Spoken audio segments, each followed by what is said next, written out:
My name's Jeff Makarevich, and welcome to Wine and Dine with Jeff, where I'll make a healthy dinner from start to finish and pair it with wines from around the world. Let's fill up that glass.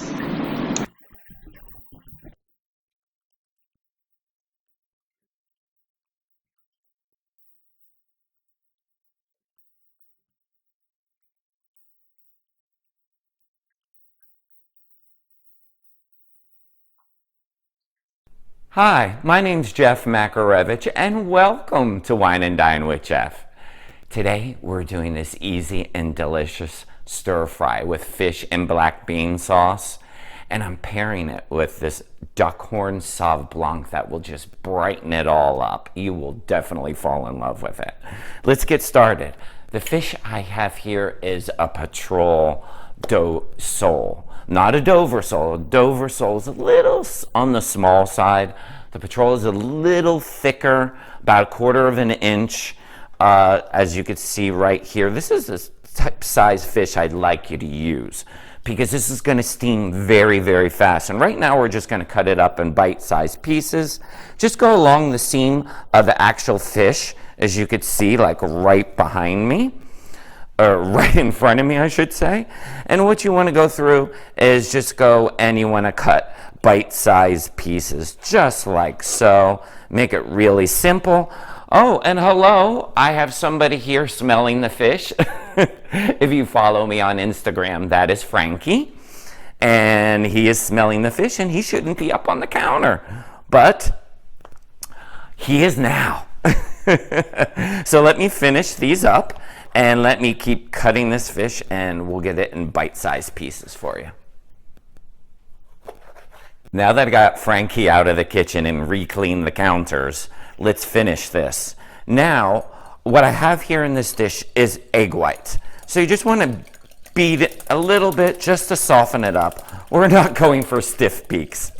We're just softening up the egg white a little bit. And what we're going to be doing is what they call velveting. It's a Chinese tradition, and that seals in the juices of whatever you're using. And obviously, we're using fish here. So just toss this in like so. And I'm always a hand user, by the way. If you guys don't like to do that, you don't have to. And some cornstarch. And another thing that they normally put in for velveting is actual a vinegar. But I don't like the vinegar on this fish because I've tried it, it's just too strong. I'm not a fan of it. Now I do want to use a little bit of salt, but when I say little, just a little bit of salt. So now I'm going to take my non-fish hands here and add some salt because this sauce, this black bean sauce, is pretty salty. So you just want to go very lightly with the salt. That's all. Now we'll set that aside and I'll show you what's in this black bean sauce. You just want to velvet the fish as long as it takes you to get your stir-fry veggies cut up and ready to go. But I did want to explain, because a lot of people don't know what a black bean paste is. And it's right here, because you see many different things in the grocery stores. It is an actual paste, not a sauce. You'll see sauce in the grocery stores. You'll see black bean sauce. It is not the same. That sauce is already ready for you. This black bean paste is just soybeans with wheat flour, a lot of salt, a caramel. It has great depth of flavor to it. I just love it. And I'm gonna throw red jalapeno, some ginger, some garlic, some shiitake mushrooms, and a little bit of brown sugar. And I think I might throw in some sugar snaps just to get a vegetable in there.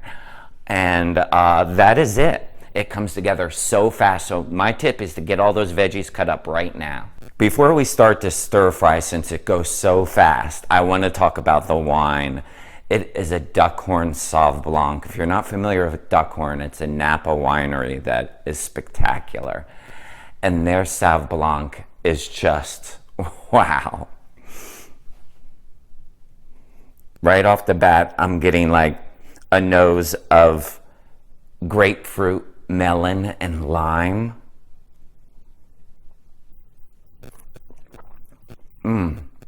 Wow. And then with the taste, it comes in like tropical notes of lychee and pineapple, and it has great acidity along with minerality. Perfect to balance out all that going on in that stir fry, from spice to saltiness. It'll just liven it all up. You're definitely gonna love this Duckhorn Sauv Blanc. Let's get our stir fry started. I have some oil in the pan there. I'm getting our shiitakes right on in. There we go. And they're gonna go for about 5 minutes to get nice and browned. You could use oil in the pan. You could use a light oil that will get up to a high temperature, like a grapeseed oil. If you want to use a vegetable oil, you could use a vegetable oil. Whatever you have on hand is great. Remember, I never salt the mushrooms until they brown. These will brown up pretty fast. You don't have to use a wok either. You can do this in a regular old fry pan. So wok is not necessary for this. I'll let that go and we'll be back in 5 minutes.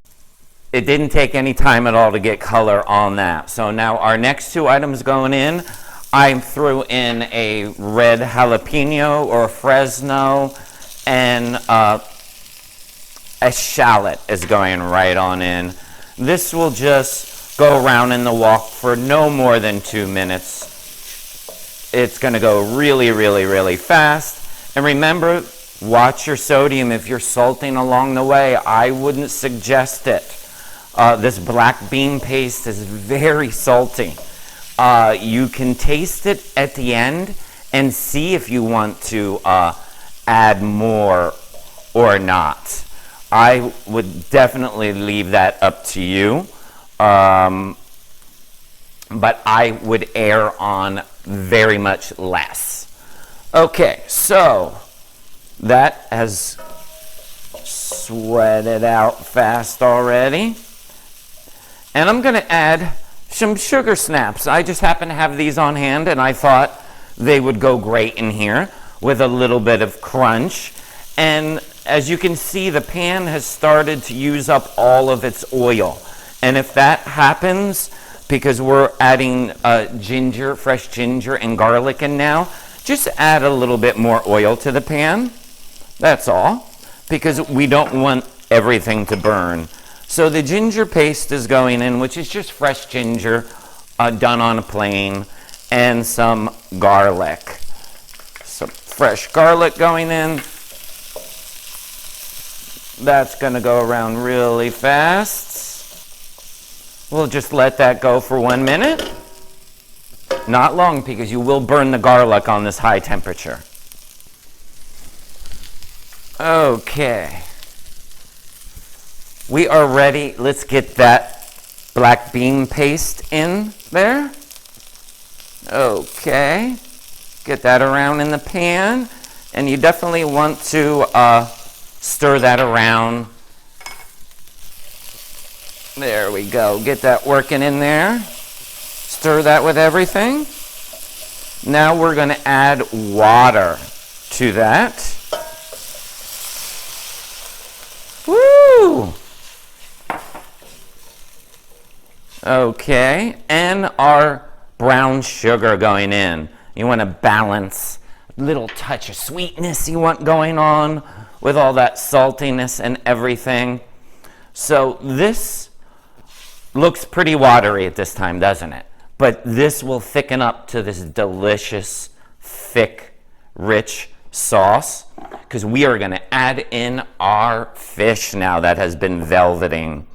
So I'm just going to lay them on top, and you got to be very delicate with them now, because what's going to happen with the starch from this cornstarch is going to start to thicken up the sauce, and these will steam on top like this, and oh my gosh, they get so delicious, like just amazingly delicious. Now, if you're going to stir these, which you can, Just be very, very gentle of stirring once you have the fish in there. So if you are going to stir, you just do like little gentle stirs like this, because you don't want the fish to start to break apart into pieces. And at this time, when you see the temperature rise and start to simmer the sauce, you want to back this down to a low simmer and finish the fish cooking. Will probably take 3 to 4 minutes, and the sauce will thicken up. It's going to be amazing. See how fast that is? We are done, and I'm ready to plate up. Put it over whatever favorite rice or vegetable or anything that you want.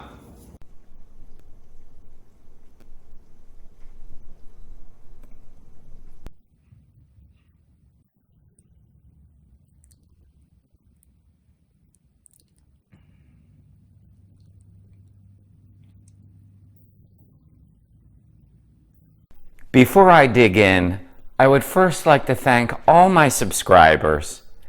And if you're not yet a subscriber, hit that subscribe button so you don't miss out on any of my recipes. And don't forget to like and share and ring that bell, because I have a new recipe every Tuesday. And cheers to that. But I can't wait any longer. I'm going to dig into this fish and black bean sauce that I've sampled already. This is amazing. Oh, yes. So flavorful. The fish is so light and delicate. Touch of saltiness and sweetness from that black bean sauce. It's amazing. You're definitely going to love it. Thanks for stopping by Wine and Dine with Jeff, and we'll see you next week.